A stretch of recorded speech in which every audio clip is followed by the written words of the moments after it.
Last week, I was chatting with a few people about the Brothers Grimm, and I was so surprised when some said, wait, were they even real people? Many of you already know the answer, but just in case you don't, yes, they were real, and thank goodness they were, because without them, Disney movies like Snow White or Tangled might not have existed.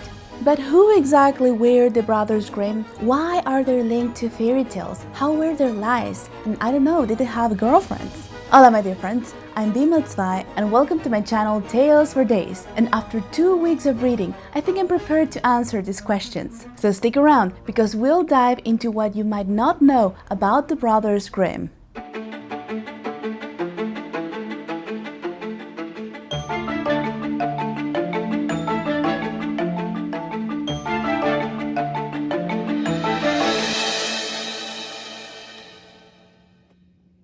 Have you ever noticed that everyone talks about the Brothers Grimm, but no one knows what their names were?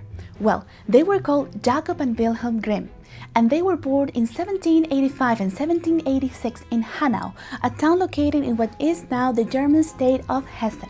If we could travel back in time and sneak into their childhood home, we might catch Jacob and Wilhelm as mischievous little boys, drawing birds onto hunters printed on the wallpaper. Who would guess that those kids would one day publish one of the most important fairy tale books of all time? And this is why they're a big deal. And we're not talking about a small book with just 10 bedtime tales, but 210 stories, including Cinderella, Hansel and Gretel, Rapunzel, Sleeping Beauty, Snow White, Rumpelstiltskin, the Frog King, and we could keep counting. The name of their famous book? In English, Children's and Household Tales. But today is usually known under titles like Grimm's Fairy Tales, like this book here, for example. And in German, Kinder- und Hausmärchen. Now you know what inspired some of Disney's most beloved childhood classics. Now, why would they write a book about fairy tales? To answer that, I focus on two key sources. First, this book that is called The Brothers Grimm, a biography by Schmiesing. If you want to feel like you met the Brothers Grimm like in person, this is the book. And then another book called The Great Fairy Tale Tradition by Jack Zippes. If you're looking for a 3-page biography of the Grimm's lives and other authors, this is a good start. Amazon links in the description below. One important thing to know is that Jacob and Wilhelm were not authors of these fairy tales strictly speaking. They were collectors, editors, and preservers of stories that passed down through generations. What led them to become fairy tales collectors? I think there are 5 factors that led them to become collectors. Here they are. Factor 1. Love for collecting and hard work. They loved collecting things since they were kids. On their walks, they would pick flowers, for example, insects, and later draw them. They also had strong study habits, 12 hours a day, top of their class. And they had to work that hard because their father, a lawyer, died when they were just 11 and 10, and that reduced the family income to 1/6 of what they previously had. Then they studied law at the University of Marburg in Germany. And this takes two. Factor 2. Jacob and Wilhelm met a young law professor who changed their lives. His name, Friedrich Karl von Savigny. Schmiesing says that Savigny was one of the most influential legal thinkers in the 19th century Europe, because he believed that law wasn't just based on logic and reason, it was shaped by the history and culture of people. Now this was innovative thinking at the time, because people were still under the influence of the Enlightenment, a movement where people prioritized logic and reason as the main way of understanding the world, rather than religious or traditional beliefs valued during the Middle Ages. So Savigny had a big influence on the brothers' love for literature. Factor 3. Through Savigny, the Grimms met 2 novelists and poets, Clemens Brentano and Ludwig Achim von Arnim. They were working on a series of books collecting folk songs, and Jacob and Wilhelm decided to join the effort. See how it's all coming together? The brothers' love for collecting, their strong study habits, their appreciation of older German literature, their participation in a folk song collecting project. By the way, enjoying the video? Like and subscribe for more. Factor 4. The brothers lived during the time of Napoleon. The French took control of the state where the Grimms were living, Hesse-Kassel, and brought in a new constitution. And suddenly their law studies became, well, outdated. So they focused more on German literature. Factor 5.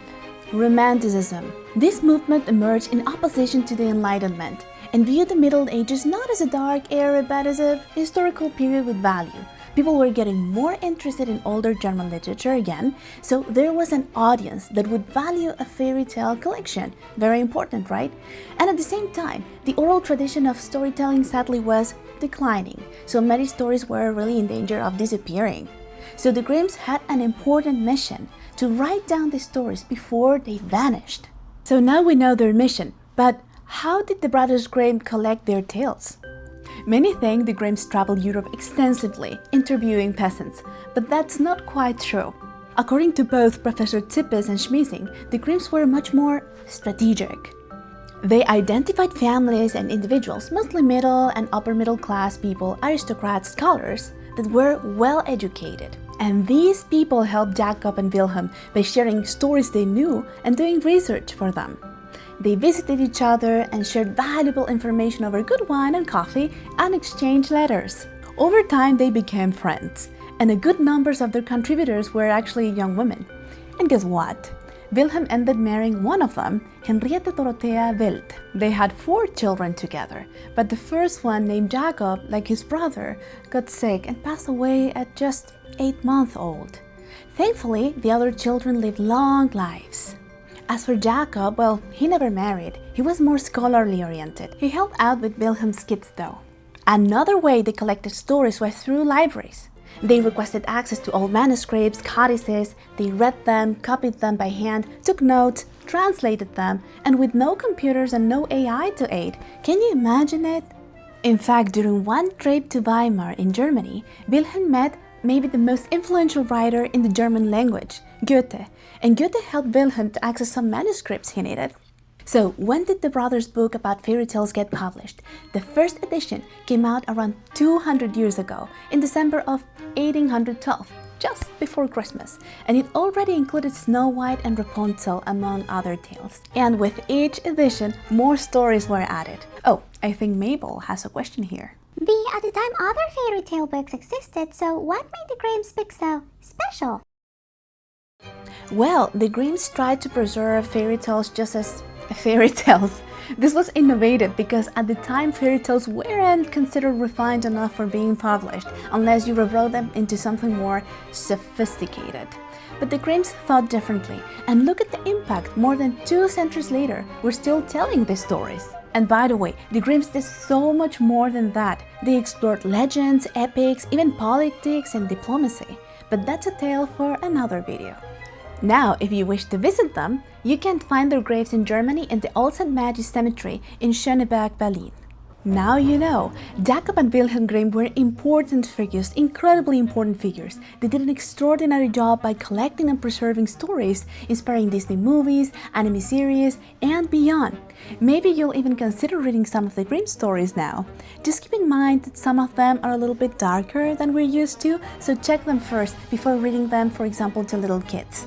Now, if you like this video and want to see more, please leave a like, subscribe to the channel, and click on the little bell to get to know of new episodes. For now, we are closing the book, but I'll see you in the next chapter of Tales for Days because the story doesn't end here.